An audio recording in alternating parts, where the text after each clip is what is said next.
അപ്പോൾ ഇന്നത്തെ ടോപ്പിക് എന്ന് പറയുന്നത് വൈദ്യത്തിലെ ശാസ്ത്രം, സയൻസ് ഇൻ മെഡിസിൻ ആണ്. ഇത് ഞാൻ സംസാരിക്കാൻ പോകുന്നത് സയൻസിനെ പറ്റി, evidence based medicine, history of medicine, alternative medicine, misconceptions, പിന്നെ കോവിഡ് അവസാനം നമ്മൾ ഇന്നത്തെ ഹോട്ട് ടോപ്പിക്. സയൻസിനെ കുറിച്ച് പറയുകയാണെങ്കിൽ 2 ആഴ്ച മുമ്പ് വളരെ ഇൻഡെപ്തായി ഞാൻ പറയാൻ ഉദ്ദേശിച്ച പല കാര്യങ്ങളും പറഞ്ഞുകൊണ്ട് പ്രസാദ് സാർ ഒരു ടോക്ക് നടത്തുകയുണ്ടായി.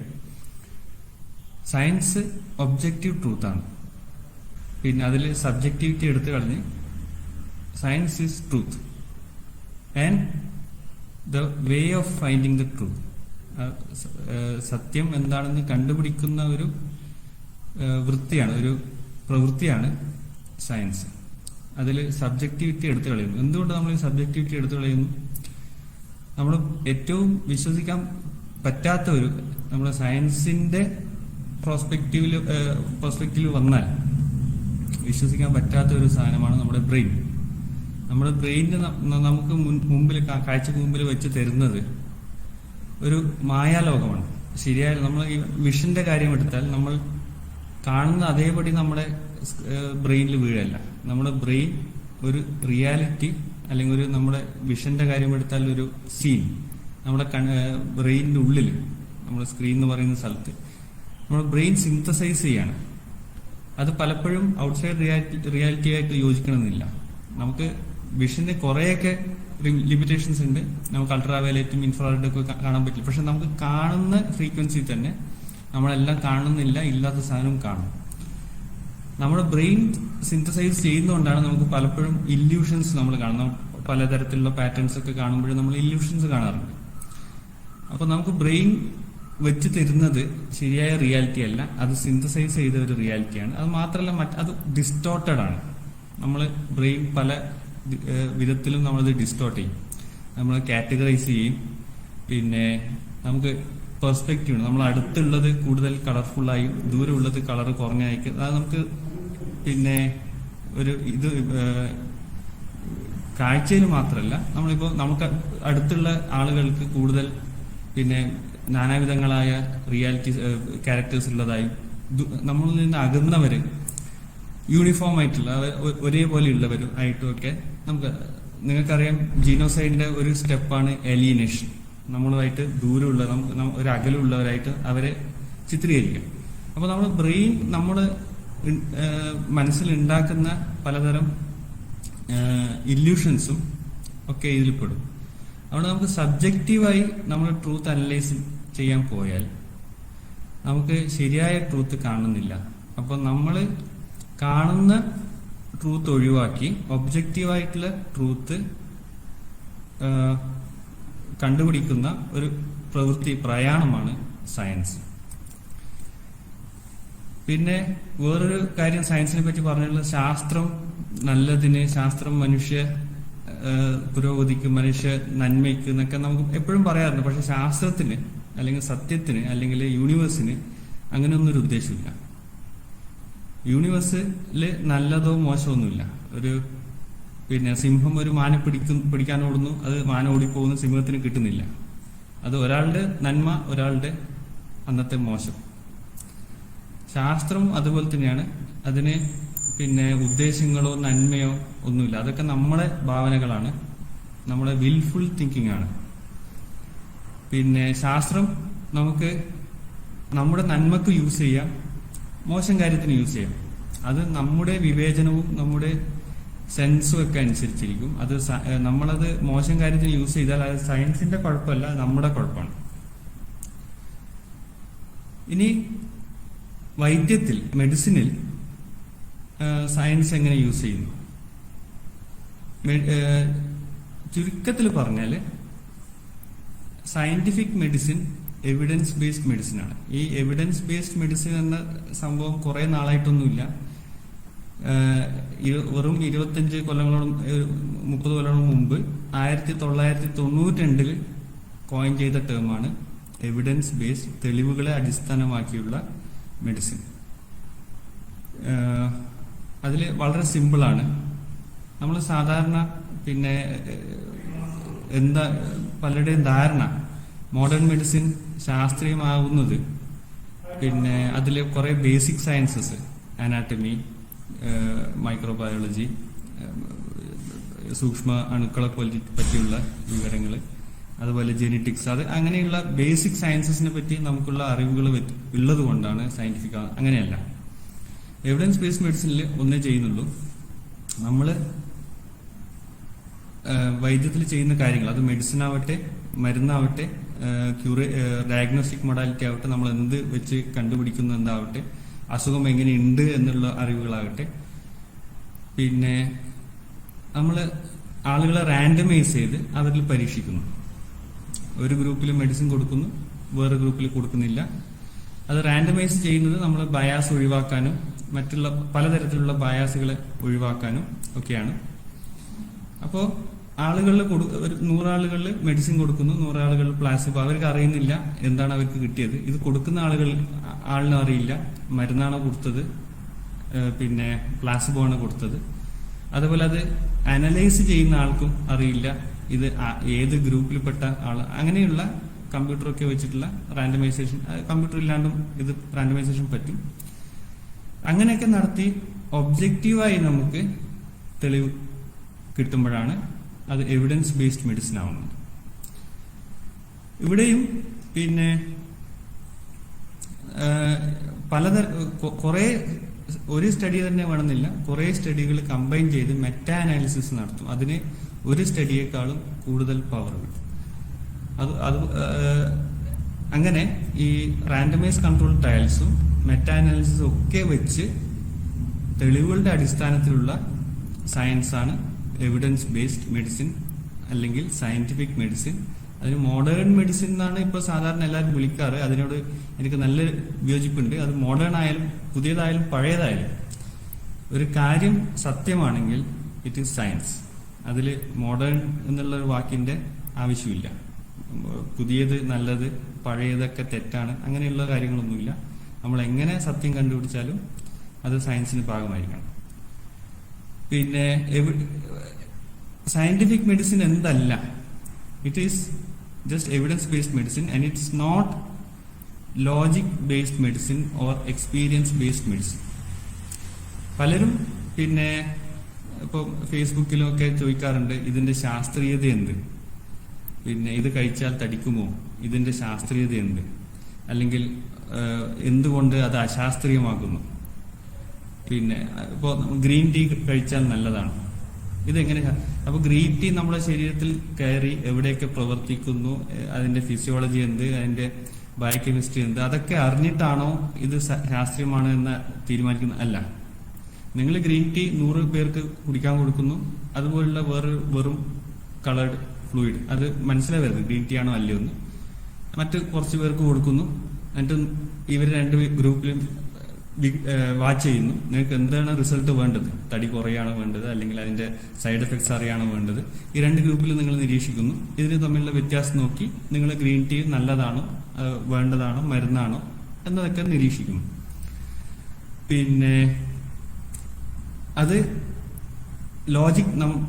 ലോജിക് ബേസ്ഡ് അല്ല. നമ്മൾ ഇത് ഗ്രീൻ ടീ ഇവിടെ പോയി ഇന്ന ഗുണം ചെയ്യും, അങ്ങനെ ലോജിക് ബേസ്ഡ് അല്ല. അതുപോലെ എക്സ്പീരിയൻസ് ബേസ്ഡ് അല്ല. നമ്മൾ എവിഡൻസ് ബേസ്ഡ് മെഡിസിൻ പിന്നെ ഈ RCT മെറ്റാനാലിസിസ് ഒക്കെ ബേസ് ചെയ്തിട്ട് നമ്മൾ പ്രാക്ടീസ് ഗൈഡ് ലൈൻസ് ഇറക്കും. അതിൽ ലെവൽ ഓഫ് എവിഡൻസ്, ഓരോ പ്രാക്ടീസ് ഗൈഡ് ലൈൻസ് നിങ്ങൾക്ക് പിന്നെ ഇന്ന അസുഖത്തിന് ഇന്ന മരുന്ന് കൊടുക്കാം, അത് ഇത്ര ലെവൽ ഓഫ് എവിഡൻസ്, ഇത്ര പിന്നെ ഇങ്ങനെ പറയുന്നതിന് ഇത്ര ലെവൽ ഓഫ് എവിഡൻസ് ഉണ്ട്. ലെവൽ 1, ലെവൽ 2, ലെവൽ 3, ലെവൽ 4 അങ്ങനെയൊക്കെ എവിഡൻസ് ഉണ്ട്. അതിൽ ഏറ്റവും താഴെയുള്ള ലെവലിലെ എവിഡൻസ് ആണ് എക്സ്പേർട്ട് ഒപ്പീനിയൻ.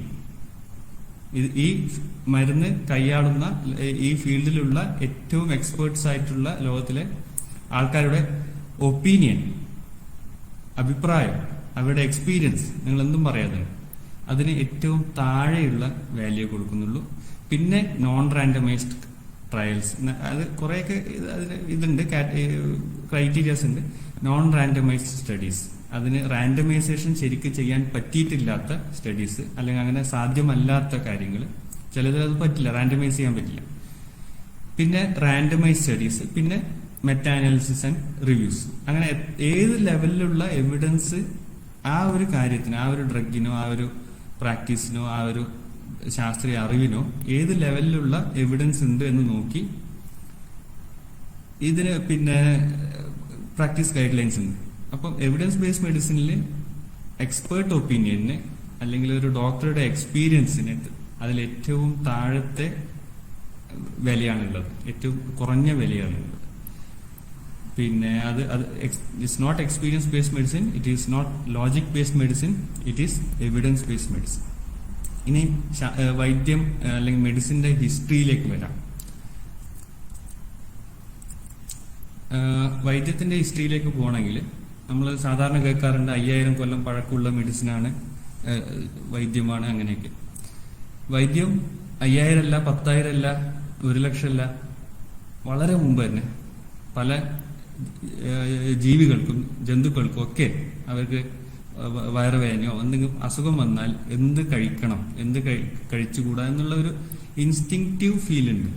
അവർ ചില സസ്യങ്ങളോ ചില ഭക്ഷണങ്ങളോ പോയി കഴിച്ച് കുറച്ച് ആശ്വാസം തേടുന്നുണ്ട്. നമുക്ക് തന്നെ പലതും നമുക്ക് അറപ്പുള്ള, നമ്മളിപ്പോ വിസർജ്യമൊക്കെ നമ്മൾ കഴിക്കുന്നില്ല, നമുക്ക് അറപ്പുണ്ട്, അത് കഴിച്ചാൽ അസുഖമുണ്ട് എന്നുള്ള നമുക്കൊരു ഇൻസ്റ്റിങ്ക്റ്റ് ആണ്. നമ്മൾ പ്രകൃതിയെ നമ്മളെ അത് കഴിച്ചവർ നശിച്ചു പോകുന്നു. അങ്ങനെ ഇവല്യൂഷനിൽ നമുക്ക് ഗുണകരമായിട്ടുള്ള കാര്യങ്ങൾ, ഓരോ അവസ്ഥയിലും നമുക്ക് ഗുണകരമായിട്ടുള്ള കാര്യങ്ങൾ കഴിക്കുന്ന ഒരു സർവൈവൽ പിന്നെ ഇൻസ്റ്റിങ്ക്റ്റ് നമുക്ക് എല്ലാവർക്കും ഉണ്ട്, ജന്തുക്കൾക്കും ഉണ്ട്.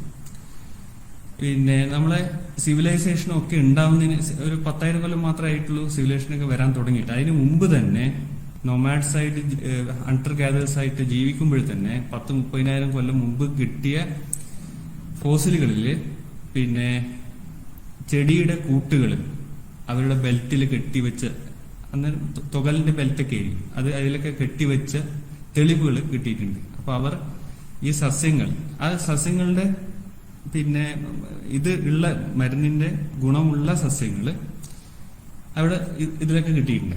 അപ്പൊ അന്ന് തൊട്ടേ പിന്നെ ഏതൊക്കെ ചെടികളിൽ നമുക്ക് രോഗത്തിന് ശമനം കിട്ടുമെന്നൊക്കെയുള്ള പിന്നെ കണ്ടുപിടിക്കാനുള്ള ത്വരകളും അങ്ങനെയുള്ള അറിവുകളും അന്ന് തൊട്ടേ ഉണ്ട്. പിന്നീട് വരുന്നത് ഹെർബൽ മെഡിസിൻ. ഇതിന്റെ തുടർച്ചയായി നമ്മളെ സിവിലൈസേഷനൊക്കെ വന്നു, അപ്പം അസുഖങ്ങളും ഒക്കെ ഉണ്ടായി. അപ്പൊ അതൊക്കെ ട്രീറ്റ് ചെയ്യാനുള്ള പിന്നെ ശ്രമങ്ങളും ഒക്കെ ഉണ്ടായി. അപ്പോൾ അവർക്ക് അറിയുന്ന നോളജ് വെച്ച് മനുഷ്യനൊരു ഗുണമുണ്ട്, ഒരാൾ ഒന്ന് കണ്ടുപിടിച്ചാൽ ട്രാൻസ്ഫർ ഓഫ് ടെക്നോളജി നോളജ് ഒക്കെ സംഭവ്യമാണ്. അത് ഓവർ ലോങ് ഡിസ്റ്റൻസ്. അപ്പൊ ഇവിടെ എന്തെങ്കിലും കണ്ടുപിടിച്ചാൽ ഗ്രീസിലും ഒക്കെ അത് സെയിം അവര് അറിവ് പങ്കുവെക്കാൻ പറ്റും. അങ്ങനെ പിന്നെ ഈ പ്രിമിറ്റീവ് പിന്നെ സിവിലൈസേഷൻസിൽ ഗ്രൂപ്പ്സിൽ, ഈ അന്നേരം അഗ്രികൾച്ചറൽ ഗ്രൂപ്പ്സ് ആയിരുന്നു, ഈ ഹെർബൽ മെഡിസിൻ ഒക്കെ ഉണ്ടായി. അത് കഴിഞ്ഞ് ലോകത്തിലെ പിന്നെ ഏറ്റവും രണ്ട് വലിയ ഇതെന്ന് പറയാം, ഇന്ത്യൻ സിവിലൈസേഷനിലും ഗ്രീക്ക് സിവിലൈസേഷൻ രണ്ട് സ്ഥലത്തും വൈദ്യം ഉണ്ടായി. അന്നത്തെ വൈദ്യം പിന്നെ അവരുടെ ലോക വിവരത്തെ അതിന് ബേസ്ഡ് ആയിരുന്നു. അന്നത്തെ ലോക വിവരം എന്ന് വെച്ചാൽ ലോകം എല്ലാം ഉണ്ടായിരിക്കുന്നത്, ഈ ഭൂമിയും എല്ലാം ഉണ്ടായിരിക്കുന്നത് 5 എലിമെന്റ്സ് വെച്ചാണ്. 5 എലിമെന്റ്സ്, 4 എലിമെന്റ്സ്. പിന്നെ ഗ്രീസിൽ 4 എലിമെന്റ്സ് തിയറി, ഇവിടെ 5 എലിമെന്റ്സ് തിയറി ഒക്കെ ഉണ്ടായിരുന്നു, പഞ്ചഭൂത സിദ്ധാന്തം. അപ്പൊ അതുപോലെ മനുഷ്യ ശരീരം ഉണ്ടാക്കിയിരിക്കുന്നത് പിന്നെ അവിടെ 4 ഹ്യൂമേഴ്സ് എന്ന് പറഞ്ഞു, അവര് 4 എന്താ പറയുക ദ്രാവകമെന്നോ 4 കാര്യങ്ങൾ വെച്ച് ഉണ്ടാക്കി. അവർക്ക് 4 ഹ്യൂമേഴ്സ് ഉണ്ടായി. നമുക്ക് 5 പഞ്ചഭൂതം, പിന്നെ അതിന് ത്രിദോഷം.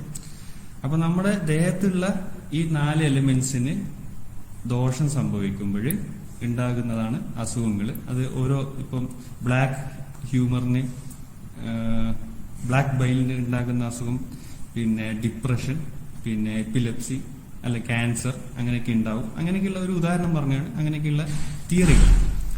ഇതൊക്കെ പിന്നെ ഒബ്സർവേഷനിലോ സ്റ്റഡി എക്സ്പെരിമെന്റ് ബേസ്ഡ് ആയിരുന്നില്ല, അവരുടെ മനസ്സിലുണ്ടാക്കുന്ന തിയറീസും സ്റ്റോറീസും ഒക്കെ ആയിരുന്നു.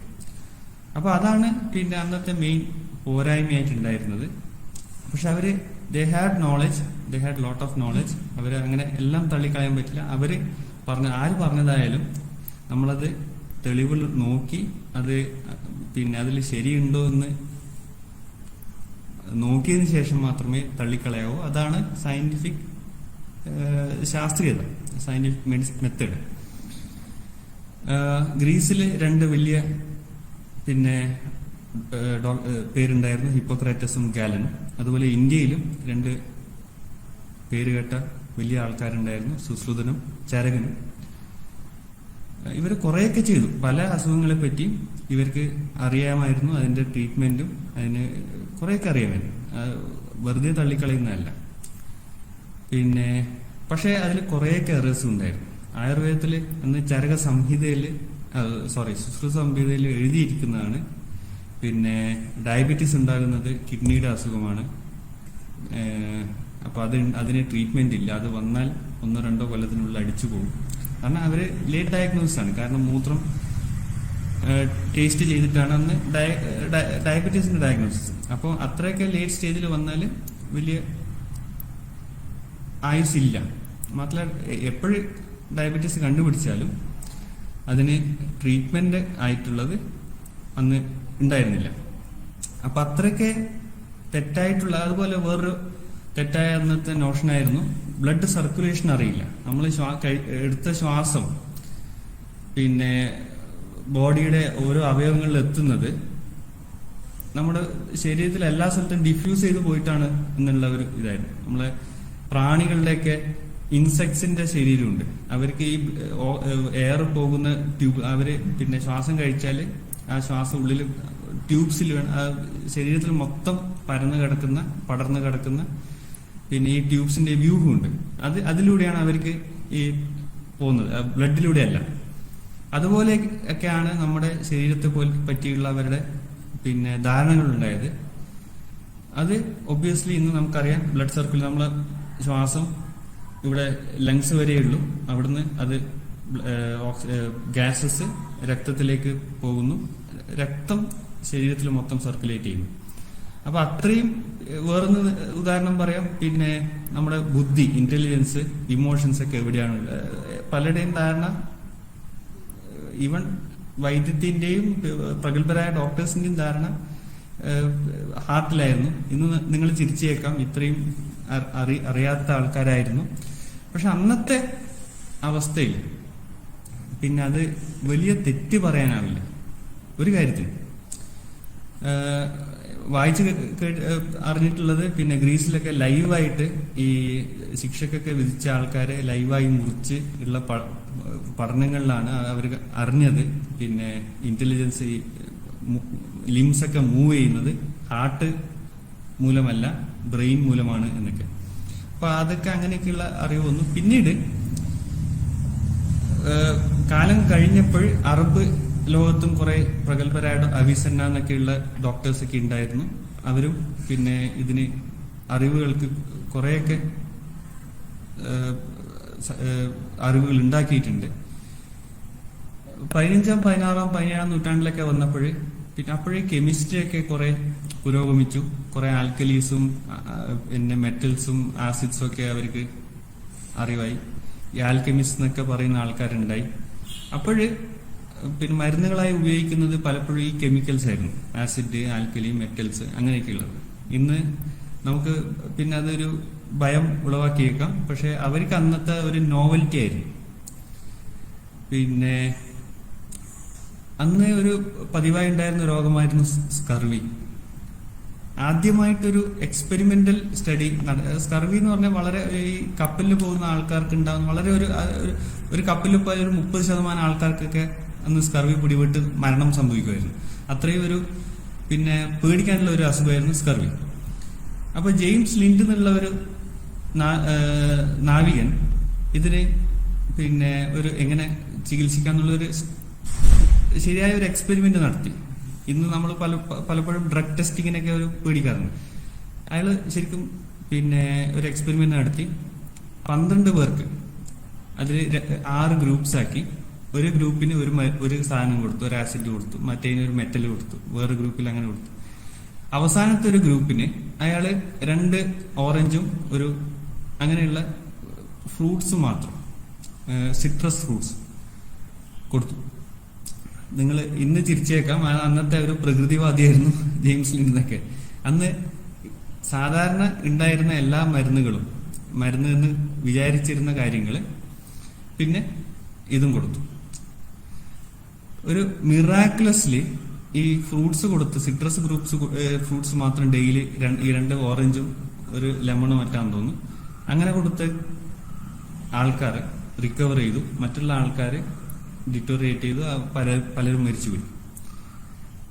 അപ്പോ അങ്ങനെ തുടങ്ങിയതാണ് പിന്നെ എക്സ്പെരിമെന്റ്സ് ഇൻ മെഡിസിൻ.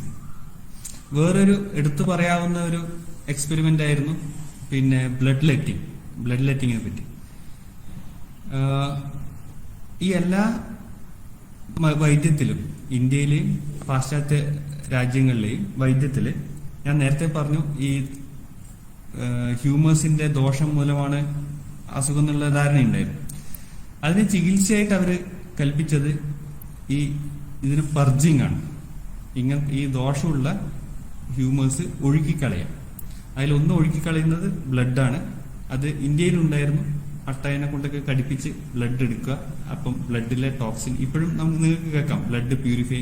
എല്ലാവരുടെയും ബ്ലഡ് 100% പ്യൂറാണ്. നമുക്ക് ഇംപ്യൂർ ബ്ലഡ് നമ്മുടെ ശരീരത്തിലില്ല. അതിന് നമുക്ക് നമ്മുടെ ബോഡിക്കുള്ള ഒരു ഇതുണ്ട്, കിഡ്നിയും ലിവറൊക്കെ എല്ലാ സമയത്തും ഇത് പ്യൂരിഫൈ ചെയ്തുകൊണ്ടുണ്ട്. അങ്ങനെ എല്ലാ അസുഖവും ഉണ്ടാവുന്നത്. അപ്പോൾ ഈ ബ്ലഡ് പ്യൂരിഫൈ ചെയ്യാനായിട്ട് ബ്ലഡ് ഒഴുക്കി കളയാം, പിന്നെ ഈ ഡയറി ഉണ്ടാക്കുക, ലൂസ് മോഷൻ ഉണ്ടാക്കുക, അല്ലെങ്കിൽ ഛർദിപ്പിക്കുക, അങ്ങനെയൊക്കെയുള്ള പർജിങ് ട്രീറ്റ്മെന്റ് ആയിരുന്നു പലയിടത്തും ഉണ്ടായത്. അമേരിക്കൻ പ്രസിഡന്റായ വാഷിംഗ്ടൺ മരിച്ചത് ഒരു സിമ്പിൾ സോത്രോട്ട് ഫാരിഞ്ചൈറ്റിസ് എന്നുള്ള അസുഖത്തിന്, ഒരു തൊണ്ടവേദന എന്ന് പറയും, രക്തം ഒഴുക്കി കളഞ്ഞിട്ടാണ്. രാവിലെ ഒരു സെറ്റ് ഡോക്ടേഴ്സ് വന്നു, കുറച്ച് രക്തം ഒഴുക്കി കളഞ്ഞു, തൊണ്ടവേദനയൊന്നും കുറഞ്ഞില്ല, ചെറിയ പനിയൊക്കെ വരുന്നുണ്ട്, കുറച്ചും കൂടി ഒഴുക്കി കളഞ്ഞു. അപ്പം കുറച്ചും കൂടി, അമേരിക്കൻ പ്രസിഡന്റ് അല്ലേ, കുറെ ആളുകൾ വരുന്നുണ്ട്, അവര് കുറച്ചും കൂടി ഒഴുക്കി കളഞ്ഞു. അവസാനം ആ ഒരു ദിവസം കൊണ്ട് അയാൾ 60% രക്തം ഒഴുക്കി കളഞ്ഞു. അടുത്ത ദിവസം ആള് തട്ടിപ്പോയി. അപ്പം ഒരു സിമ്പിൾ അസുഖത്തിന് ട്രീറ്റ്മെന്റ്, അഗ്രസീവ് ട്രീറ്റ്മെന്റ്, വേണ്ടാത്ത ട്രീറ്റ്മെന്റ് കൊണ്ട് പിന്നെ മരിച്ചു പോയതാണ് അമേരിക്കൻ പ്രസിഡന്റ് വാഷിംഗ്ടൺ. പക്ഷെ അന്ന് അത് അമേരിക്കയിലെ ഏറ്റവും പ്രഗത്ഭരായ ഡോക്ടേഴ്സ് പോലും അത് ശരിയാണെന്നാണ് വിചാരിച്ചത്. പക്ഷെ പിന്നീട് ഒരു ഹാമിൽട്ടൺ എന്ന് പറഞ്ഞ ഒരു ഇംഗ്ലീഷ് ആള് ഇതിന് സംശയം ഉണ്ടായി. പിന്നെ അയാളിത് ഫോളോ ചെയ്തു. അയാളൊരു ന്യൂസ് റിപ്പോർട്ടർ ആയിരുന്നു. ഇതൊക്കെ കുറെ ഫോളോ ചെയ്തു. അങ്ങനെ പിന്നെ ബ്ലഡിൽ എടുത്തു കളഞ്ഞ ആൾക്കാരും എടുത്ത് കളയാത്ത ആൾക്കാരും പിന്നെ താരതമ്യം ചെയ്തിട്ട് അതിൽ വ്യത്യാസം കണ്ടിട്ടാണ് ഈ ഒരു ബീഭത്സമായ ഒരു ചികിത്സ എന്ന് പറയാം അതില്ലാതായത്. പിന്നെ കുറച്ച് നാളുകൾക്ക് ശേഷം ഇത് ശരിയായ ചികിത്സയല്ല, ഇത് വേണ്ടാത്തതാണ് എന്നുള്ള ഒരു കണ്ടുപിടുത്തമുണ്ട്. അപ്പൊ ഇങ്ങനെ ചെറിയ ചെറിയ മാറ്റങ്ങൾ. വേറൊന്ന്, ഇംഗ്ലണ്ടിലെ കോളറ നിങ്ങളെല്ലാവരും കേട്ടിട്ടുണ്ടാവും. പിന്നെ കോളറ അന്ന് വിചാരിച്ചിരുന്നത് മാൽ എയർ, പിന്നെ ദുഷിച്ച വായു കൊണ്ടാണ് ഉണ്ടാവുന്നത്. അപ്പൊ അത് പിന്നെ അതിനെപ്പറ്റി പഠിച്ചു, പേര് എനിക്ക് കിട്ടുന്നില്ല. അപ്പൊ ഇയാൾ ചെയ്തത് പിന്നെ 2 വെള്ളം സപ്ലൈ ചെയ്യുന്ന കമ്പനി, അത് ഇവരെ ഏത് കമ്പനീന്റെ അയാളെ ഒരു പിന്നെ സ്റ്റാറ്റിസ്റ്റീഷ്യൻ ആയിരുന്നു. ഏത് വെള്ളം കുടിച്ചവർക്കാണ് ഈ കോളറ അധികം അല്ലെങ്കിൽ കുറവ്, അങ്ങനെ അയാൾ കണ്ടുപിടിച്ച ഒരു കമ്പനീന്റെ വെള്ളം കുടിച്ചവർക്കാണ് എല്ലാ കോളറയും വരുന്നത്. അങ്ങനെ അത് അവർ ബ്ലോക്ക് ചെയ്തപ്പോൾ ഈ കോളറ എപ്പിഡമിക് മാറി. അങ്ങനെ വെള്ളത്തിൽ നിന്നാണ് കോളറ വരുന്നത്, വായുവിൽ നിന്നല്ല, ദുഷിച്ച വായുവിൽ നിന്നല്ല എന്നൊക്കെ. അപ്പൊ അങ്ങനെയുള്ള അത് എപ്പിഡമിയോളജിക്കൽ സ്റ്റഡി എന്ന് പറയാം, ഒരു നാച്ചുറൽ എക്സ്പെരിമെന്റ് ആണ്. അപ്പൊ അങ്ങനെയൊക്കെയുള്ള പഠനങ്ങൾ ഉണ്ടായി. ക്രമേണ പിന്നെ എക്സ്പെരിമെന്റ്സിലേക്ക് തിരിഞ്ഞു. അതോടെ ഈ ബേസിക് സയൻസസും പുരോഗമിച്ചു വന്നു. അനാട്ടമി, വെസാലിസ് എന്ന് പറഞ്ഞ അയാള് 15-ാം നൂറ്റാണ്ടിൽ അയാള് പിന്നെ ഈ ശവം കുഴിച്ചു മൂടുന്ന ശവക്കല്ലറയൊക്കെ കുഴിച്ചു മൂടി ആ ശവം പുറത്തെടുത്തൊക്കെ അനാട്ടമിയൊക്കെ പഠിച്ച് അങ്ങനെയൊക്കെ നോളജ് ഉണ്ടാക്കി. ഇവർ അന്നത്തെ ഡോക്ടേഴ്സ് പറഞ്ഞിരിക്കുന്ന പല കാര്യങ്ങളും തെറ്റാണെന്ന് അയാൾ സ്ഥാപിച്ചു. മൈക്രോബയോളജി, ലിയോൻ ഹുക്ക് മൈക്രോസ്കോപ്പ് കണ്ടുപിടിച്ചു. അയാൾ വെള്ളത്തിൽ നോക്കി, എല്ലാ സ്ഥലത്തും നോക്കിയപ്പോൾ എത്രയോ ഒരു സൂക്ഷ്മ ജീവികളുടെ ലോകം അയാൾ കണ്ടു. ഇന്നും നമ്മൾ ഇപ്പം കൊറോണ വന്നപ്പോൾ പലരും വൈറസിനെ കുറിച്ച് അറിയുന്നത് ഈ കൊറോണ വന്നപ്പോഴാണ്.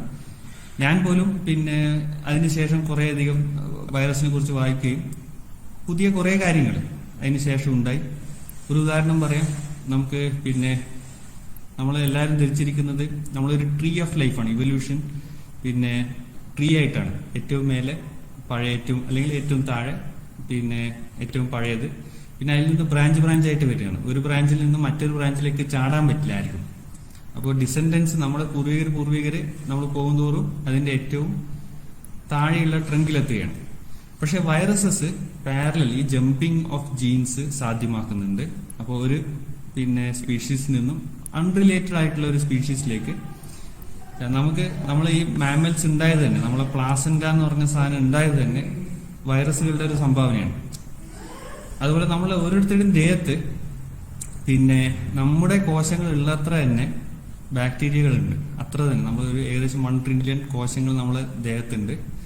അത്ര തന്നെ ബാക്ടീരിയ. ഈ ബാക്ടീരിയാസ് ഇല്ലെങ്കിൽ, അല്ലെങ്കിൽ ഈ ഇല്ലെങ്കിൽ, മൈക്രോബ്സും ബാക്ടീരിയാസും പാരസൈറ്റ്സും എല്ലാം ഇല്ലെങ്കിൽ നമുക്ക് ജീവിക്കാൻ സാധ്യമല്ല. അവര് നമുക്ക് പിന്നെ ഡിഫൻസ് തരുന്നുണ്ട്, നമ്മുടെ ഭക്ഷണം ദഹിപ്പിക്കുന്നുണ്ട്, നമുക്ക് വേണ്ട പല കെമിക്കൽസും അവരിൽ നിന്ന് കിട്ടുന്നുണ്ട്. അപ്പോൾ ഇവരൊക്കെയുള്ള കൂടിയുള്ള ഒരു സഹവാസമാണ് ജീവൻ. അല്ലാണ്ട് നമ്മളെ പിന്നെ ഞാൻ എന്ന് പറയുന്നത് ഞാൻ മാത്രമല്ല, എന്റെ ദേഹത്തുള്ള മൈക്രോബ്സും വൈറസസും എല്ലാം കൂടിയതാണ്. പിന്നെ വാക്സിനോളജി, നിങ്ങൾ കേട്ടിട്ടുണ്ടാവും. എഡ്വേർഡ് ജെന്നർ എന്ന് പറഞ്ഞ വാക്സിനേഷൻ ജെന്നറോട് തുടങ്ങിയതല്ല. വാക്സിനേഷൻ പണ്ട് ചൈനയിൽ ഈ സ്മോൾ പോക്സിന് തന്നെ ഒരു ആളുടെ പിന്നെ പുണ്ണിൽ നിന്നുള്ള ചലം അസുഖമില്ലാത്ത ആൾക്ക് കുത്തിവെച്ചാൽ പിന്നെ അയാൾക്ക് സ്മോൾ പോക്സ് വരാനുള്ള സാധ്യത കുറയുന്നു. അയാൾക്ക് വരുന്നില്ല എന്ന് അവർക്ക് അറിയായിരുന്നു. അങ്ങനെ ചെയ്യാറുണ്ടായിരുന്നു. അതിന് വാരിയുലേഷൻ എന്നാണ് പറഞ്ഞിരുന്നത്. അത് ഇന്ത്യയിലും പിന്നെ തുടങ്ങി. ചൈനയിൽ നിന്ന് ഇന്ത്യയിലേക്ക് വന്നു. പിന്നെ യൂറോപ്പിൽ പടർന്നു. അവിടുത്തെ രാജകുമാരന്മാർക്കെല്ലാം കൊടുക്കുന്നതിന് മുമ്പ് അവര് കുറെ ആളുകളിൽ എക്സ്പെരിമെന്റ് ഒക്കെ നടത്തി. എത്ര ഡോസിൽ കൊടുക്കണം അതൊക്കെ ചെയ്തിട്ട് അവിടുത്തെ രാജകുമാരന്മാർക്ക് കൊടുത്തു. അതിന് ശേഷമാണ് ജെന്നർ വരുന്നത്. ജെന്നർ ഒബ്സർവ് ചെയ്തത് പിന്നെ റിലേറ്റഡ് ആയിട്ടുള്ള ഒരു കൗ പോക്സ് എന്നുള്ള ഡിസീസ്, അത് വന്നവർക്ക് ഇത് വരുന്നില്ല. അപ്പൊ ഈ മിൽക്ക് മെയ്ഡ്സ്, മിൽക്ക് സപ്ലൈ ചെയ്യുന്ന പിന്നെ പെൺകുട്ടികൾക്ക് ഈ സ്മോൾ പോക്സ് വരുന്നില്ല എന്നുള്ള ഒരു ഒബ്സർവേഷൻ നടത്തി. അത് പ്രകാരം ഈ ഒരു കൗ പോക്സ് പിന്നെ വൂണ്ടിൽ നിന്ന് അയാൾ ചലം എടുത്ത് ഒരു കുട്ടിക്ക് കൊടുത്തു, ഒരു കുട്ടിയിൽ ഇഞ്ചക്ട് ചെയ്തു. അതിനുശേഷം അയാൾ ചെയ്തത് കുറച്ച് കെടുത്തതാണ്. പിന്നെ സ്മോൾ പോക്സ് ചലം തന്നെ അയാൾ ആ കുട്ടിയിൽ ഇഞ്ചക്ട് ചെയ്തു. കുട്ടിക്ക് സ്മോൾ പോക്സ് വന്നില്ല. അങ്ങനെയാണ് പിന്നെ വാക്സിനേഷൻ. അതിൽ ഒരു ചെറിയ മാറ്റം മാത്രമാണ് ജെന്നർ തുടങ്ങിയത്. അപ്പോഴും അയാൾക്ക് പിന്നെ മൈക്രോബ്സിനെ കുറിച്ചോ പിന്നെ എങ്ങനെയാണ് ഇത് സ്മോൾ പോക്സോ കൗ പോക്സോ ഉണ്ടാവുന്നത് അതൊന്നും അറിയില്ലായിരുന്നു. അപ്പൊ അത് നമുക്ക് പലപ്പോഴും മെഡിസിനിൽ പരിപൂർണമായ ഈ ബേസിക് സയൻസസ് നോളജ് ഉണ്ടാവണമെന്നില്ല. നമ്മൾ ഒരു മരുന്ന് എങ്ങനെയാണ് ഫലിക്കുന്നത് എന്ന് കംപ്ലീറ്റ് ആയിട്ടുള്ള നോളജ്, അതിന്റെ ലോജിക്കോ അതിന്റെ അറിവോ വെച്ചല്ല മരുന്ന് ഫലിക്കണം, അത്രയേ ഉള്ളൂ. അതിന് തെളിവ് വേണം. 100 പേർക്ക് മരുന്ന് കൊടുക്കുക, 100 പേർക്ക് വേറെന്തെങ്കിലും കൊടുക്കുക, പിന്നെ അത് ഫലിക്കുന്നുണ്ടെങ്കിൽ അത് മരുന്നാണ്, അത് ശാസ്ത്രീയ മരുന്നാണ്. നിങ്ങൾ ഏത് കാര്യത്തിൽ ചോദിച്ചോ, പിന്നെ ഗ്രീൻ ടീ ശാസ്ത്രീയമാണോ, അതിന്റെ ഉത്തരം ഗ്രീൻ ടീ എങ്ങനെ പ്രവർത്തിക്കുന്നു എന്നല്ല. ഗ്രീൻ ടീ 100 പേർക്ക് കൊടുത്താലും അതല്ലാത്ത അത് കുടിക്കാത്ത 100 പേർക്കും എന്തെങ്കിലും വ്യത്യാസമുണ്ടോ? അല്ലെങ്കിൽ വേറെ സിഗരറ്റ് വലിച്ചാൽ ക്യാൻസർ വരും, അതെ, അത് സിഗരറ്റിൽ നിക്കോട്ടിൻ ഉണ്ട്, അത് DNAസിനെ ബാധിക്കുന്നു, അങ്ങനെയല്ല. സിഗരറ്റ് വലിക്കുന്ന ഒരു ഗ്രൂപ്പ്, സിഗരറ്റ് വലിക്കാത്ത ഒരു ഗ്രൂപ്പ്, ഇവര് തമ്മിലുള്ള വ്യത്യാസം. അപ്പൊ അത് നോക്കിയിട്ടാണ് പറയുന്നത്. അപ്പൊ നിങ്ങൾ എന്തൊക്കെ ബേസിക് സയൻസ് നോളജ് ഉണ്ടെങ്കിലും ഇല്ലെങ്കിലും നിങ്ങൾ ഓൺ ഫീൽഡ് പലപ്പോഴും നിങ്ങൾക്ക് ഇത് കിട്ടുന്ന ഒരേ ഡ്രഗ്, നമ്മൾ രക്തം കട്ട പിടിക്കാണ്ടിരിക്കാനുള്ള മരുന്ന് ബ്ലീഡിങ് സഹായിക്കുന്നു. അത് ചില DAC എന്ന് പറയുന്ന അസുഖത്തിന്, പറഞ്ഞാൽ ഈ ബ്ലീഡിങ് നിൽക്കാത്ത അസുഖത്തിന് സഹായിക്കുന്ന മരുന്ന്, അതിന്റെ പിന്നെ റിവേഴ്സ് ആയിട്ടുള്ള ആക്ഷനാണ്. ആ മരുന്ന് ശരിക്ക് ഹെപ്പാരിൻ എന്നുള്ള മരുന്ന് ബ്ലഡ് കട്ട പിടിക്കുന്നത് പ്രിവെന്റ് ചെയ്യുന്ന മരുന്നാണ്. പക്ഷെ സെയിം മരുന്ന് ബ്ലഡ് കട്ട പിടിപ്പിക്കാൻ ഉപയോഗമാകുന്നുണ്ട്. അത് എന്ത് ലോജിക്കാണുള്ളത്? ഒരു ലോജിക്കും ഇല്ല. അത് കൊടുക്കുന്ന പേഷ്യൻസിൽ ബ്ലീഡിങ് കുറവുണ്ട്, അത്രയേ ഉള്ളൂ. അപ്പൊ നിങ്ങളെ ലോജിക്കല്ല, നിങ്ങളുടെ ബേസിക് സയൻസ് നോളജ് അല്ല, പക്ഷെ എന്താണ് നിങ്ങൾ പഠനങ്ങളിൽ കാണുന്നത്, അതാണ് പിന്നെ സയൻസ്. വാക്സിനേഷൻ വന്നു, ആന്റിബയോട്ടിക്സ് വന്നു. ആന്റിബയോട്ടിക്സ് വന്നിട്ട് അത്ര കൊല്ലമായില്ല. പിന്നെ ലോസ് അലമോസ് പ്രൊജക്റ്റില് എന്ന് പറഞ്ഞാല് ആറ്റം ബോംബ് ഉണ്ടാക്കിയ പ്രൊജക്റ്റില് പിന്നെ പ്രവർത്തിച്ച 1940കളിൽ പ്രവർത്തിച്ച പിന്നെ എൻറിക്കോ ഫെർമിയാണോ പിന്നെ റിച്ചാർഡ് ഫെയ്മാനോ അറിയില്ല. അദ്ദേഹത്തിന്റെ ഭാര്യ മരിച്ചത് ട്യൂബർക്ലോസിസ് കൊണ്ടാണ്, ക്ഷയരോഗം കൊണ്ടാണ്. അവർക്കൊന്നും ആന്റിബയോട്ടിക് ഇല്ല. ക്ഷയരോഗം വന്നാല് പിന്നെ ഈ സാനിറ്റോറിയത്തിൽ ഉണ്ടാക്കും, നമുക്ക് പരിഹാരത്തുണ്ടായിരുന്നു. അതുപോലെ സാനിറ്റോറിയത്തിലാക്കും, അവിടെ വന്ന് നല്ല ഫുഡൊക്കെ കൊടുക്കും, അവരെ ഐസൊലേറ്റ് ചെയ്യാണ്. പിന്നെ മറ്റു ആളുകൾക്ക് വരാത്ത വിധത്തിൽ ഐസൊലേറ്റ് ചെയ്യാണ്. അങ്ങനെ അവർ ക്രമേണ അവിടെ മരിക്കുക, അത്രേ വഴിയുള്ളൂ. അപ്പൊ ഈ ലോസ് അലമോസ് പ്രൊജക്റ്റിൽ വർക്ക് ചെയ്യുമ്പോഴേ തന്നെ ഇദ്ദേഹം ഭാര്യയെ കുറെ തവണ സന്ദർശിപ്പിച്ചു. അങ്ങനെ അവർ ക്രമേണ അവിടെ മരിച്ചു പോവുകയാണ്. ഇദ്ദേഹത്തിന് ഭാഗ്യത്തിന് വന്നില്ല. വന്നാല് രക്ഷയില്ല. അത് ഇത്ര വലിയ സയന്റിസ്റ്റ് ആണെന്ന് പറഞ്ഞ കാര്യമില്ല. പിന്നെ വന്നാല് അന്ന് ആന്റിബയോട്ടിക് ഇല്ല.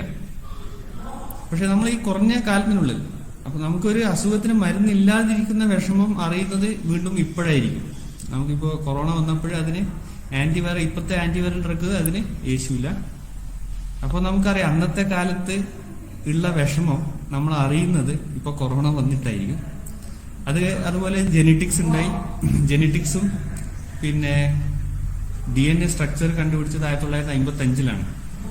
എവല്യൂഷൻ എങ്ങനെ നടത്തുന്നു എന്ന് കണ്ട് ഡാർവിന് അതിന് ജെനറ്റിക്സ് അറിയില്ലായിരുന്നു. ഇൻഹെറിറ്റൻസ് കണ്ട് എക്സ്പെരിമെന്റിൽ നമുക്ക് കാണിച്ചു തന്ന മെന്റലിന് അറിയില്ലായിരുന്നു.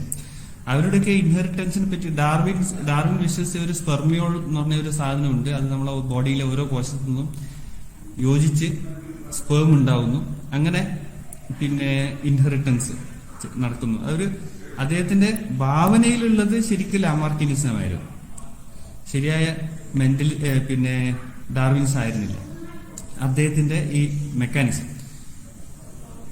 പിന്നീട് ഡാർവിന് ശേഷം 100 കൊല്ലത്തിന് ശേഷമാണ് നമ്മൾ ശരിയായ ജെനറ്റിക്സ് ആവിർഭവിക്കുന്നത്. 1970-80കളിലൂടെ നമുക്ക് ജീൻ മാനിപ്പുലേഷൻ അതൊക്കെ നമ്മൾ വന്നു. ഇന്ന് ഞാൻ MBBS പാസ്സായി ഇപ്പം 20 കൊല്ലത്തിലധികമായി. നമ്മൾ പഠിച്ചതിനേക്കാൾ എത്രയോ അധികം നമ്മളന്ന് പിന്നെ വളരെ ഫ്യൂച്ചറിൽ ആണെന്ന് വിചാരിച്ചിരുന്ന കാര്യങ്ങൾ, ജീൻ ബേസ്ഡ് മെഡിസിനും പിന്നെ സ്ട്രാറ്റജീസും ഒക്കെ ഇന്ന് പിന്നെ നടക്കുന്നുണ്ട്. ഇന്നത് സംഭവ്യമാണ്. അതുപോലെ ഇമ്മ്യൂണോളജിയും നമ്മൾ ഇന്ന് വീണ്ടും പിന്നെ ഈ കൊറോണയുടെ ഒരു ശ്രദ്ധ ആകർഷിച്ച ഒരു സംഗതിയാണ് ഇമ്മ്യൂണോളജി. പിന്നെ ഇമ്മ്യൂണോളജിയിലും ധാരാളം പ്രോഗ്രസ് ഉണ്ട്. പക്ഷെ ഇതൊന്നും അല്ല ഈ ബേസിക് സയൻസസ് നമ്മളെ സഹായിക്കുന്നുണ്ട്. പക്ഷെ അത് അങ്ങനെയുള്ള അറിവ് വെച്ച് ഉണ്ടാക്കിയ നമ്മൾ മരുന്നുകളും സ്ട്രാറ്റജീസും ഒക്കെ എവിഡൻസ് ബേസ്ഡ്, വളരെ സിമ്പിൾ ആയിട്ടുള്ള പിന്നെ പഠനം. നിങ്ങൾ കുറച്ച് ആളുകൾക്ക് മരുന്ന് കൊടുക്കുക, കുറച്ച് ആളുകൾക്ക് കൊടുക്കാതിരിക്കുക, ഇത് രണ്ടും താരതമ്യം ചെയ്യും. അത് നടത്തുന്ന കുറെ കാര്യങ്ങളുണ്ട്. പിന്നെ റാൻഡമൈസേഷൻ ഉണ്ട്, സ്റ്റാറ്റിസ്റ്റിക്കൽ സ്റ്റഡീസ് ഉണ്ട്, സ്റ്റഡി പവർ ഓഫ് സ്റ്റഡി നോക്കണം. ഇതൊക്കെ ചെയ്തിട്ട് ഒബ്ജക്റ്റീവായിട്ട് ഇതിന് ഫലമുണ്ട് എന്ന് കണ്ടാൽ മാത്രമേ നമുക്ക് മെഡിസിൻ ആവും. അതാണ് അതിന്റെ കാതൽ.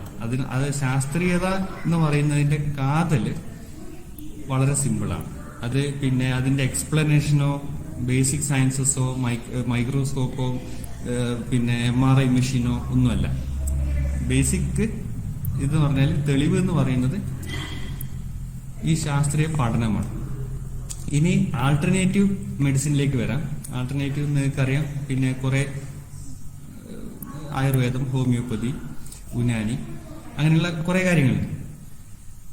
ഒന്ന്, പിന്നെ പലരും ചോദിക്കാറുണ്ട്, പിന്നെ ഇതൊക്കെ പഠനം നടത്തി ഇതിൽ ശാസ്ത്രീയവൽക്കരിച്ചൂടെ?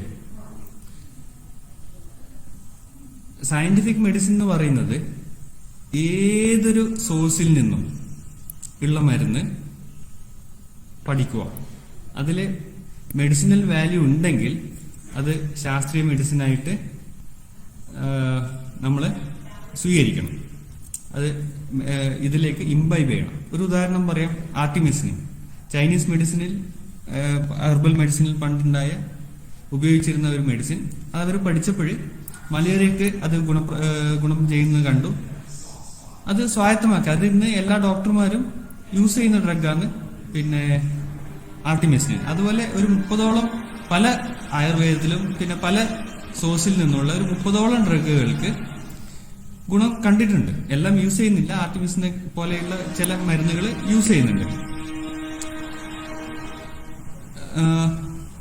വേറൊരു കാര്യം, പിന്നെ ആൾട്ടർനേറ്റീവ് മെഡിസിൻ നമ്മള് ഏതൊരു സോഴ്സിൽ നിന്ന്, ഇപ്പൊ അലോപ്പതിയിൽ നിന്നുള്ള മരുന്ന്, അലോപ്പതിയിൽ നിന്നുള്ള മരുന്നൊക്കെ മരുന്നൊന്നുമില്ല. ഞാൻ നേരത്തെ പറഞ്ഞു ബ്ലഡ് ലെറ്റിംഗ്, അത് വിട്ടുകളഞ്ഞു. പിന്നെ അതുപോലെ ആയുർവേദത്തിൽ നിന്നുള്ള ഒരു മരുന്ന് പഠിച്ചു, അത് മരുന്നിന്റെ ഗുണം ഉണ്ടെന്ന് കണ്ടുപിടിച്ചു, അത് സ്വായത്തമാക്കി, അത് ശാസ്ത്രീയ മെഡിസിന്റെ ഭാഗമാക്കി. പക്ഷെ അത് ഗുണമില്ല എന്ന് കണ്ടാൽ അത് ആൾട്ടർനേറ്റീവ് മെഡിസിനോ ബദൽ മെഡിസിനോ അല്ല, അത് നോൺ മെഡിസിനാണ്. There is no such thing as systems of medicine and alternative medicine, but there is only medicine and non medicine. അത് രണ്ട് വേറെ വേറെ ഇതായിട്ട് കാണരുത്. പിന്നെ ആൾട്ടർനേറ്റീവ് മെഡിസിന്റെ ബേസിക് നോളജ്, ഞാൻ ആയുർവേദത്തിലെയും പിന്നെ ഗ്രീക്ക് നോളജ്, ഹ്യൂമേഴ്സിനെ പറ്റിയൊക്കെയുള്ള പറഞ്ഞു. നമുക്കിന്നറിയാം ലോകത്തിൽ 5 എലിമെന്റ്സ് അല്ല, എത്രയോ അധികം മൂലകങ്ങളുണ്ട്. മൂലകങ്ങൾ ഉണ്ടാക്കിയ, ആറ്റങ്ങൾ ഉണ്ടാക്കിയ, അതിനുള്ളിലെ വേറെ ന്യൂട്രോൺസും പ്രോട്ടോൺസും, അതിനുള്ളിലുള്ള പിന്നെ കാര്യങ്ങളും, ക്വാക്സും, അതിനുള്ളിലുള്ള മേ ബി സ്ട്രിംഗ് തിയറി ഇന്ന് തിയറി മാത്രമാണ്, ഇത് പ്രൂവൺ അല്ല. അത്രയൊക്കെ ഡീപ്പായിട്ട് നമുക്കറിയാം. അപ്പം 4 എലിമെന്റ്സ് തിയറി എപ്പോഴോ എവിടെയോ കളഞ്ഞു. അപ്പൊ they were based on wrong basic knowledge. പിന്നെയുള്ളത് ഹോമിയോപ്പതി. അത് ആകെ മൊത്തം തെറ്റാണ്. അതിന്റെ ബേസിക് അതിൽ മാത്സ് ഇല്ല, കെമിസ്ട്രി ഇല്ല, ഒന്നുമില്ല. നിങ്ങൾ ടൈഗർ ബിസ്ക്കറ്റിൽ ടൈഗർ കണ്ടാലും ഹോമിയോപ്പതിയിൽ മരുന്നിന്റെ ഒരു കണം നിങ്ങൾക്ക് കാണാൻ പറ്റില്ല. അത്രയും തെറ്റായ basic knowledge, basic scientific knowledge വെച്ചിട്ടുള്ളതാണ് ഹോമിയോപ്പതി. അതിന് പ്രൂഫും ഇല്ല. ഇനി ഇതിലൊക്കെ പിന്നെ പഠനങ്ങൾ പലരും ചോദിക്കാറുണ്ട്, ആര് പഠിക്കും? അത് ഹോമിയോപ്പതിക്കാര് പഠിക്കുവോ, ആയുർവേദക്കാര് പഠിക്കുവോ, അത് നമ്മൾ പഠിക്കുവോ? അല്ല, ഇതിലൊക്കെ പഠനങ്ങൾ നടത്തിയിട്ടുണ്ട്. ഹോമിയോപ്പതിയിലും ആയുർവേദത്തിലും ചൈനീസ് മെഡിസിനിലൊന്നും മാത്രമല്ല, പിന്നെ പ്രാകൃത മെഡിസിൻ, ഈ വളരെ ഹെർബൽ മെഡിസിൻ, അങ്ങനെയാണ് ഈ ഫോക്സ് ഗ്ലോ പിന്നെ മലേറിയക്കുള്ള മരുന്നൊക്കെ ഉണ്ടായി വരുന്നത്. അത് മെക്സിക്കോയിലൊക്കെ യൂസ് ചെയ്ത മരുന്നായിരുന്നു, ഈ ഫോക്ക് മെഡിസിനിൽ യൂസ് ചെയ്ത മരുന്നായിരുന്നു. പിന്നെ ഈവൻ പ്രയറിന്റെ ശക്തി, പ്രയറിന് ഒരു ചെറിയൊരു ഞാൻ അസുഖം വന്നാൽ ഞാൻ പ്രാർത്ഥിച്ചാൽ ചെറിയൊരു ബെനിഫിറ്റ് ഉണ്ട്. അതൊരു പിന്നെ പ്ലാസിബോ എഫക്ട്. ഞാൻ പ്ലാസിബോ എഫക്റ്റിനെ കുറിച്ചും പറയാം. പക്ഷെ വേറൊരാൾക്ക് അസുഖം വന്നാൽ ഞാൻ പ്രാർത്ഥിച്ചാൽ അയാളുടെ അസുഖം മാറുമോ? അങ്ങനെയുള്ള സ്റ്റഡീസ്, ഒരു തേർഡ് പാർട്ടി പ്രയർ, അങ്ങനെയുള്ള സ്റ്റഡിയിൽ പ്രയറിന് ഇതില്ല എന്ന് കണ്ടുപിടിച്ചു. അക്യുപങ്ക്ചറിനെ പറ്റിയിട്ട് പഠിച്ചിട്ടുണ്ട്. വളരെ പിന്നെ സൂക്ഷ്മതയോടെയുള്ള പഠനങ്ങളിൽ അക്യുപങ്ക്ചറിനും പിന്നെ ഒരു ഇതുമില്ലാന്ന് കണ്ടുപിടിച്ചു, ഗുണമില്ലാന്ന് കണ്ടുപിടിച്ചു. ഹോമിയോപ്പതിയിൽ എത്രയോ പഠനങ്ങൾ, എത്രയോ തരത്തിലുള്ള പഠനങ്ങൾ, മരുന്നിന്റെ പഠനങ്ങൾ, ലാബിലെ പഠനങ്ങൾ, മൃഗങ്ങളിലെ പഠനങ്ങൾ എല്ലാം നടത്തി ഹോമിയോപ്പതിക്ക് കുറെ തരത്തിലുള്ള മെഡിസിനും അതിൽ പല മെഡിസിനും ക്യൂറിനും ഒരു എഫക്റ്റും ഇല്ല. ഈവൻ ഹനിമാന്റെ ഒറിജിനൽ ഒബ്സർവേഷൻ എന്താണെന്ന് വെച്ചാൽ വില്ലോ ബാർക്ക്, സിങ്കോണ ബാർക്ക് അയാൾ കഴിക്കുമ്പോൾ ഈ അയാൾക്ക് വിറയൊക്കെ ഉണ്ടായി, മലേറിയ പോലത്തെ സിംറ്റംസ് ഉണ്ടായി. അങ്ങനെയാണ് അയാൾ ലൈക്ക് ക്യൂർസ് ലൈക്ക് എന്നുള്ള ഒരു ഇതുണ്ടാക്കുന്നത്, തിയറി ഉണ്ടാക്കുന്നത്. അപ്പൊ ഈവൻ അത് സിങ്കോണ ബാർക്സ് 50 സ്റ്റുഡൻസിന് കൊടുത്തു, സ്വിറ്റ്സർലാൻഡിലെ ഒരു പ്രൊഫസർ. അപ്പോൾ 25 പേർക്ക് ശരിയായ ബാർക്ക് കൊടുത്തു, 25 പേർക്ക് പ്ലാസിബോ ആയിട്ടുള്ള ഒരു സാധനം കൊടുത്തു. രണ്ടുപേരിലും ഒരേ അളവിലാണ് ഇതുണ്ടായത്. ഇതിനുണ്ടായിരുന്ന ഒരു റിയാക്ഷൻ, അതിന്റെ ശരിയായ സിംറ്റം അല്ല, അതിനുള്ള ഒരു ചിലർക്ക് മാത്രം ഉണ്ടാകുന്ന ഒരു റിയാക്ഷൻ ആയിരുന്നു ഹനിമാൻ ഉണ്ടായിരുന്നത്. അപ്പൊ ഇതൊക്കെ പഠിച്ച അവസാനം പിന്നെ ലാൻസെറ്റ് ഒരു ലേഖനം 98 ഇറക്കി, എൻഡ് ഓഫ് ഹോമിയോപ്പതി എഡിറ്റോറിയലിൽ അവർ ഇറക്കിയിട്ടുണ്ട്. അപ്പോൾ ഇനിയും നമുക്ക് ഇത് പഠിച്ചുകൊണ്ടിരിക്കാൻ പറ്റില്ല. ഇതില് പഠിച്ചിടത്തോളം ഒരു സത്യം ഇല്ല എന്ന് പറഞ്ഞ് എൻഡ് ഓഫ് ഹോമിയോ, അതായത് ബുക്ക് ക്ലോസ് ചെയ്തു. അത്രക്കും പിന്നെ ഇതൊക്കെ ചെയ്താണ്. പിന്നെ പ്ലാസിബോയെ കുറിച്ച് പറയാം. എന്തുകൊണ്ട് പ്ലാസിബോ? പലരും പറയാറുണ്ട് ഇതൊക്കെ എടുത്താൽ അറ്റ്ലീസ്റ്റ് ഒരു പ്ലാസിബോ എഫക്റ്റ് എങ്കിലും കിട്ടും. നിങ്ങൾ തന്നെ പറയുന്നില്ലേ, എന്തുകൊണ്ട് പ്ലാസിബോ? നമ്മള് പിന്നെ ഒരു അസുഖം പലരും നമ്മൾ കരുതുന്നത് പിന്നെ നമുക്ക് വേദന, ക്ഷീണം, പനി, ഈ അസുഖങ്ങൾ നമ്മൾ കരുതുന്ന സിംറ്റംസ് ഉണ്ടാക്കുന്നത് രോഗാണുക്കളോ നമ്മളെ ഇഞ്ചുറീസോ ഒന്നുമല്ല. നമ്മുടെ കൈ ഒടിഞ്ഞാൽ നമുക്കുണ്ടാകുന്ന വേദന ഉണ്ടാക്കുന്നത് നമ്മുടെ സ്വന്തം ന്യൂറൽ ടിഷ്യൂ ആണ്. കുറച്ച് മൈക്രോബ്സ് നമ്മുടെ ശരീരത്തിൽ കയറിയാൽ നമുക്ക് പനി ഉണ്ടാക്കുന്നത് ആ മൈക്രോബ് അല്ല, നമ്മുടെ ശരീരത്തിലെ പിന്നെ വൈറ്റ് ബ്ലഡ് സെൽസ് ആണ്, ശ്വേതരക്താണുക്കളാണ്. അപ്പൊ നമ്മുടെ ശരീരമാണ് നമുക്ക് പലപ്പോഴും അസുഖം ഉണ്ടാക്കുന്നത്. ആ അസുഖം നമുക്ക് കരുതുന്നത് അത് രോഗലക്ഷണങ്ങൾ മാത്രമാണ്. ഈ ലക്ഷണങ്ങൾ ഉണ്ടാക്കുന്നത് അത് പല കാരണങ്ങൾ കൊണ്ടാണ്. ഈ നമ്മൾ റെസ്റ്റ് എടുക്കാനോ വേണ്ട ഭക്ഷണത്തിൽ മാറ്റം വരുത്താനോ ഒക്കെ നമ്മുടെ ശരീരത്തിനുള്ള വാണിംഗ്, അതുപോലെ നമ്മുടെ ഇമ്മ്യൂൺ സെൽസിനെ ആക്ടിവേറ്റ് ചെയ്യാനോ ഒക്കെയാണ് നമുക്ക് രോഗലക്ഷണങ്ങൾ ഉണ്ടാകുന്നത്. അതാണ് പലരും രോഗമായിട്ട് കരുതുന്നത്. അപ്പൊ നമുക്ക് ഇൻഫെക്ഷൻ വന്നു, നമ്മൾ ക്ഷീണം വന്നു, പനി വന്നു, നമ്മൾ അസുഖം എന്ന് വരുന്നത് ഈ ക്ഷീണം, പനി, നമുക്ക് വെയിറ്റ് കുറയുന്നത്, നമുക്ക് ഭക്ഷണം വേണ്ടാന്ന് തോന്നുന്നത്, ഇതൊക്കെയാണ്. അത് നമ്മുടെ ശരീരം ഉണ്ടാക്കിയത്, നമ്മുടെ ശരീരത്തിന് ഉണ്ടായ അസുഖം ഉണ്ടാക്കിയതല്ല. അപ്പൊ ശരീരത്തിന് ഒരു ധാരണ വന്നു കഴിഞ്ഞാൽ നമുക്ക് അസുഖം മാറുന്നുണ്ട്, പിന്നെ നമ്മൾ സുഖം പ്രാപിക്കുന്നുണ്ട്. പിന്നെ ലാസ്റ്റ് ലീഫ് എന്നുള്ള ഒരു കഥയൊക്കെ നിങ്ങൾക്ക് അറിയായിരിക്കും. ഒരു പെയിന്റർ പിന്നെ സിക്കാവുന്നു, അവിടെ എല്ലാ ഹോപ്പും പോകുന്നു, അവർ മരിക്കുന്നു വിചാരിക്കുന്നു. അവസാനം ഒരു നല്ലൊരു മഴയുള്ള രാത്രി അവസാനത്തെ ഒരു ലീഫ് ആ ഒരു ബ്രാഞ്ചിൽ ഉണ്ടാവും. എത്ര മഴ വന്നിട്ട് അത് വീണു പോകുന്നില്ല. അങ്ങനെ അവർക്ക് ആ ഹോപ്പ് വരുന്നു. അപ്പൊ അവരുടെ ശരീരം ധരിക്കുകയാണ് ഞാൻ റിക്കവർ ചെയ്യും. അപ്പൊ ശരീരം സ്വന്തം പിന്നെ ഈ ലക്ഷണങ്ങളൊക്കെ മെല്ലെ മെല്ലെ കുറച്ച് വരുന്നു. ശരീരത്തിന് തന്നെ തോന്നുന്നു ഇനി ഇത്രയൊക്കെ വേണ്ട. പിന്നെ അങ്ങനെ സ്വന്തം ശരീരം ക്യൂർ ആയി എന്ന് വിചാരിക്കുകയാണ്. ശരീരം സ്വന്തം ക്യൂറും ചെയ്യുന്നു. ഈ ലക്ഷണങ്ങളൊക്കെ ഉണ്ടാവുന്നത് നമ്മുടെ ഇമ്മ്യൂൺ സെൽസ് മറ്റ് പിന്നെ മൈക്രോബ്സിനെ പ്രതിരോധിക്കുക മാത്രമല്ല, നമ്മളെ ശരീരത്തിനെ ക്യൂർ ചെയ്യുന്നുണ്ട്. നമ്മുടെ ഇമ്മ്യൂൺ സിസ്റ്റം, നമ്മുടെ ശരീരത്തിന്റെ ഹീലിംഗ് ഇനീഷ്യേറ്റ് ചെയ്യുന്നതും നമ്മുടെ ഇമ്മ്യൂൺ സിസ്റ്റമാണ്. അങ്ങനെ പല ധർമ്മങ്ങളും നമ്മുടെ ഇമ്മ്യൂൺ സിസ്റ്റത്തിലുണ്ട്. അപ്പൊ ശരീരം പിന്നെ നമുക്ക് അസുഖം മാറിയെന്ന് വിചാരിക്കുന്ന അസുഖം മാറ്റുകയും ചെയ്യും. പലപ്പോഴും നമുക്ക് അസുഖം മാറുന്നത് മരുന്നുകൾ കൊണ്ടല്ല, നമ്മുടെ ശരീരം സ്വന്തം മാറ്റുകയാണ്. അപ്പൊ ശരീരത്തിന് ആ ധാരണ വന്നു കഴിഞ്ഞാൽ, നിങ്ങൾ പ്രാർത്ഥിച്ചോ, നിങ്ങൾ എന്തെങ്കിലും അസുഖം മരുന്ന് എന്ന് വിചാരിക്കുന്ന സാധനം കഴിച്ചോ, നമ്മുടെ ശരീരത്തിന് ആ ധാരണ വന്നു കഴിഞ്ഞാൽ ശരീരം സ്വന്തം സുഖപ്പെടുത്തുന്നത് കുറച്ചും കൂടി നല്ല വേഗത്തിലായിരിക്കും. അതിനേക്കാൾ ശരീരത്തിന് സ്വന്തം ചെയ്യുന്ന ഒരു പ്രവൃത്തിയേക്കാൾ ഗുണം ചെയ്താൽ മാത്രമേ നിങ്ങളൊരു സാധനം മരുന്നായി കരുതാൻ പാടുള്ളൂ. അതായത് പ്ലാസബോ എഫക്റ്റിനേക്കാൾ നിങ്ങൾക്ക് ഗുണം കിട്ടുമെങ്കിൽ മാത്രമേ ഒരു സബ്സ്റ്റൻസ് ഡ്രഗ് ആവുന്നുള്ളൂ. വേറൊരു ധാരണ പിന്നെ നമ്മുടെ മോഡേൺ മെഡിസിൻ പിന്നെ രോഗങ്ങളെ കുറിച്ചും പിന്നെ മരുന്നുകളെ കുറിച്ചും മാത്രമേ ഉള്ളൂ. ഹെൽത്ത് പ്രൊമോഷനോ രോഗം പ്രിവെന്റ് ചെയ്യുന്നതിനോ കുറിച്ചൊന്നും അത് ശ്രമിക്കുന്നില്ല.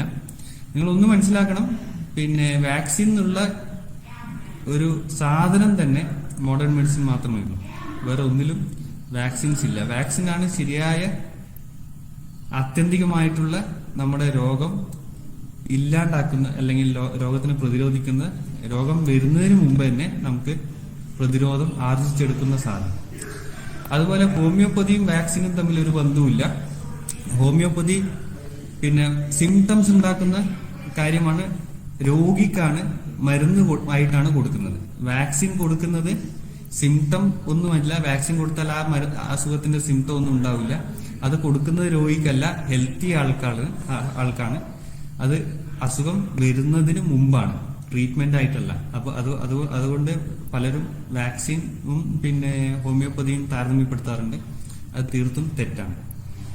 അതുപോലെ മോഡേൺ മെഡിസിനിൽ ഇപ്പോൾ പിന്നെ ഹെൽത്ത് ഈ ക്യൂറേറ്റീവ് ആസ്പെക്ടിനേക്കാളും ഹെൽത്ത് പ്രൊമോഷണൽ മെഡിസിൻ ആണ് ഉള്ളത്.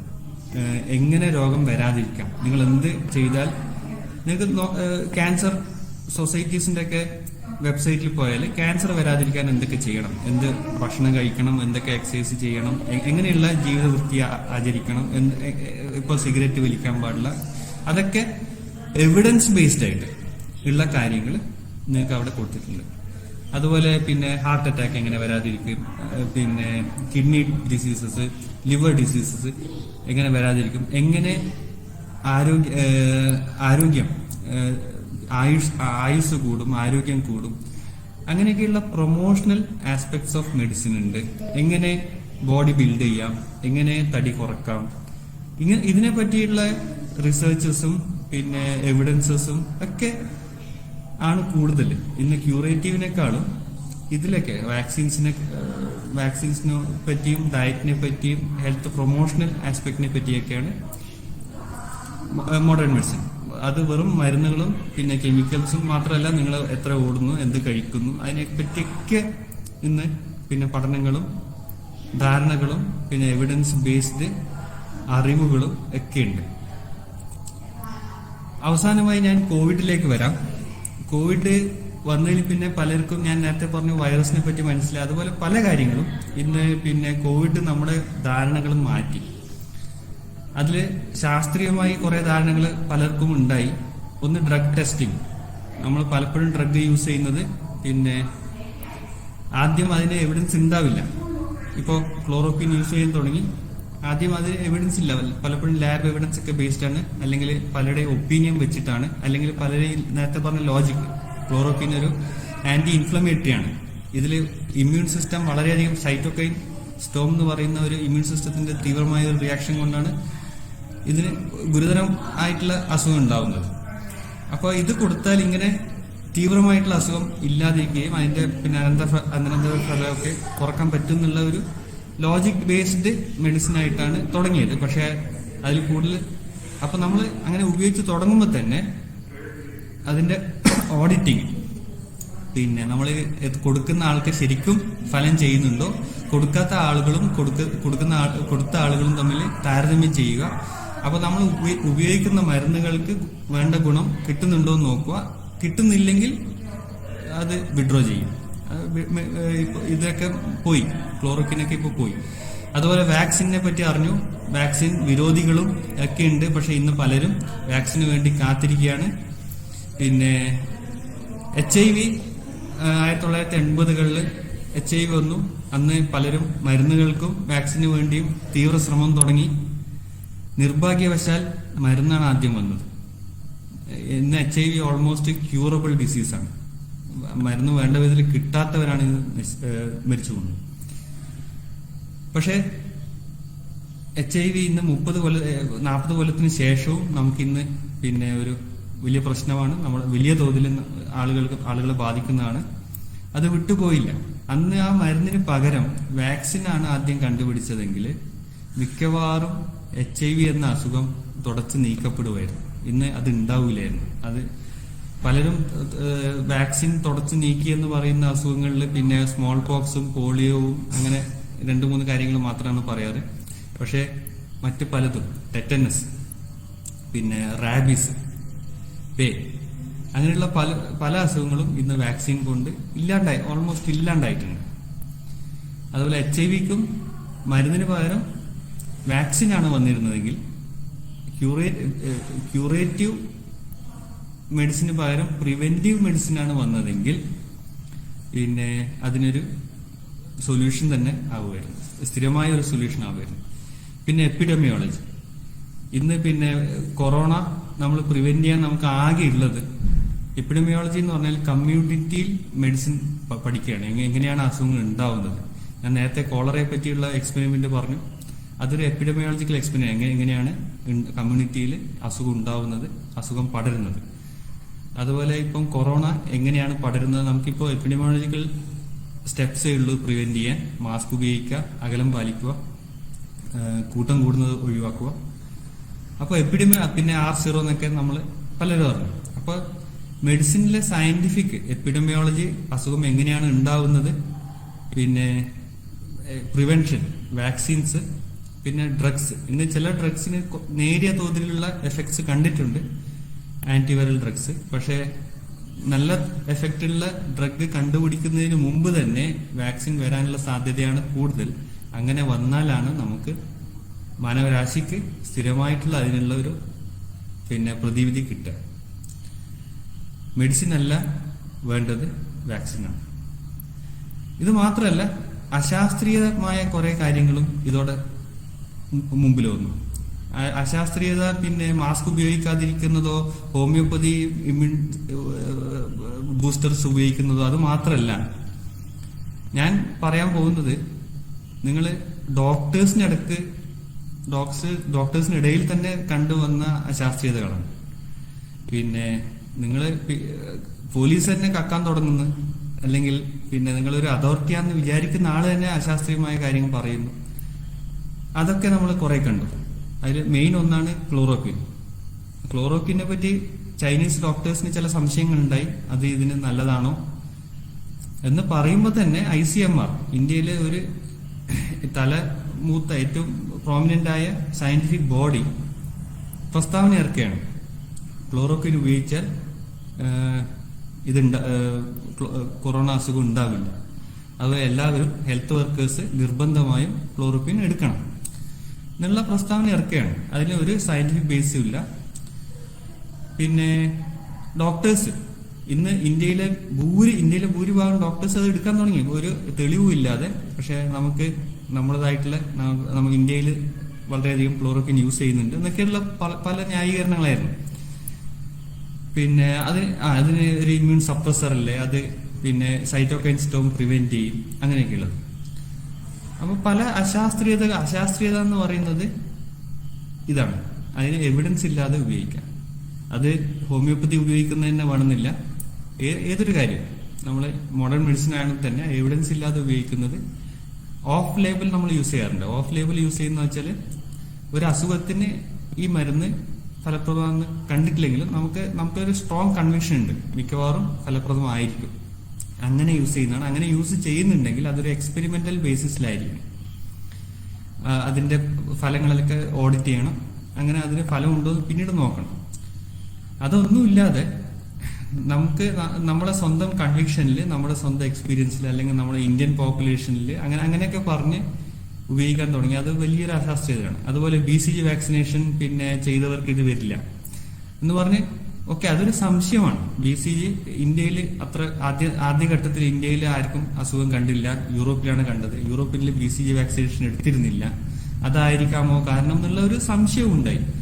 അതറിഞ്ഞപാടെ അതന്നെയാണ് കാരണം എന്ന് പറഞ്ഞ് എല്ലാവരും പോയി BCG വാക്സിനേഷൻ എടുക്കുക.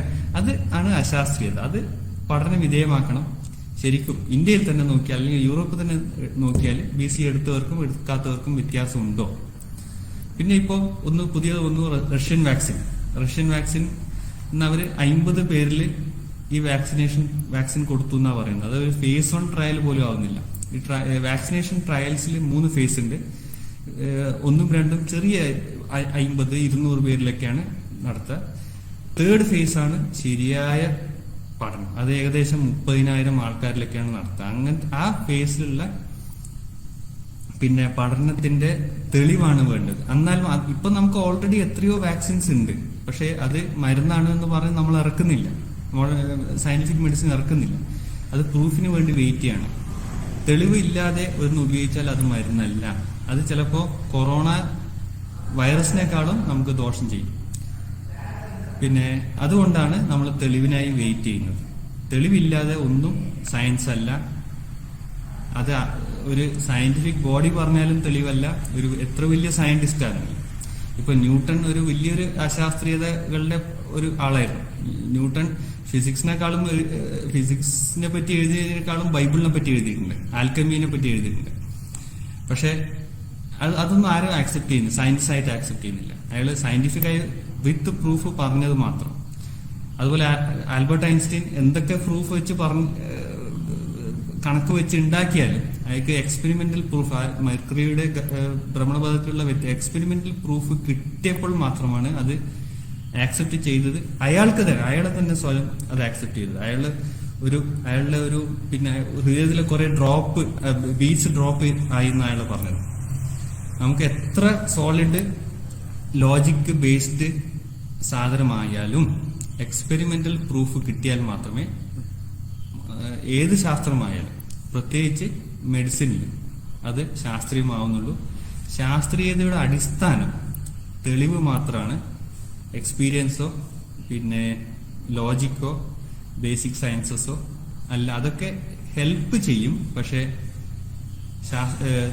ശാസ്ത്രീയമായ തെളിവില്ലാതെ ഒന്നും ശാസ്ത്രീയമാകുന്നില്ല. ഇത്രയും പറഞ്ഞുകൊണ്ട് നിർത്തുന്നു. എല്ലാവർക്കും നന്ദി.